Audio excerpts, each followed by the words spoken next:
আসসালামু আলাইকুম সবাইকে। চলে এলাম আবারও। আজ দেখাবো মোল্ডিং ক্লে দিয়ে কীভাবে একটু সুন্দর ইউজফুল জিনিস বানানো যায়।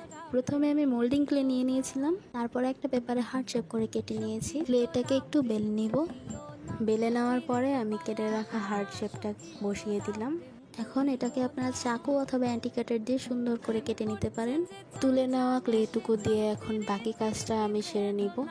ক্লে যেহেতু তাড়াতাড়ি শুকিয়ে যায়, তাই খুব তাড়াতাড়ি কাজ করার চেষ্টা করবেন এবং অবশ্যই ক্লের কাজ শুরু করার আগে একটু সামান্য পাউডার ছিটিয়ে নেবেন, যেন বেজের সাথে ক্লেটা লেগে না যায়।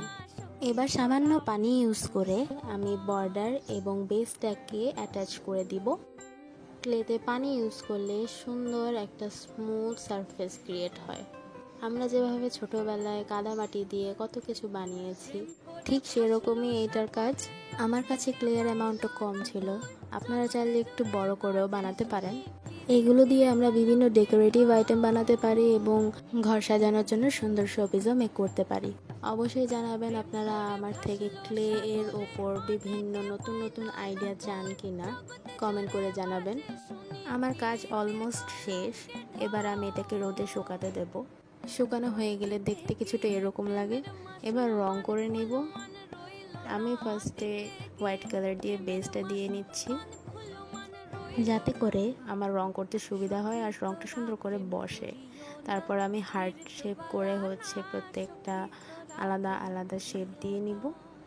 একটু ডাইমেনশন লুক দেওয়ার জন্য আমি ডিফারেন্ট শেডের পিঙ্ক কালার চুজ করেছি। পিঙ্ক কালারটা সাধারণত একটু পপ করে থাকে, দেখতেও একটু আকর্ষণীয় লাগে।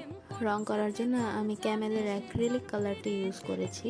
এবার আমি বাকি সাইডগুলো ডার্ক, লাইট, ডিফারেন্ট শেড করে কালারটা করে নিব।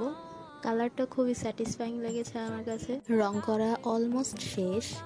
রংটা শুকিয়ে গেলে আমি মিডিয়াম গ্লস দিয়ে সম্পূর্ণ ক্লেটাকে একটা কোটিং দিয়ে নিব, যাতে করে ক্লেটা একটা গ্লসি ফিনিশ আসে।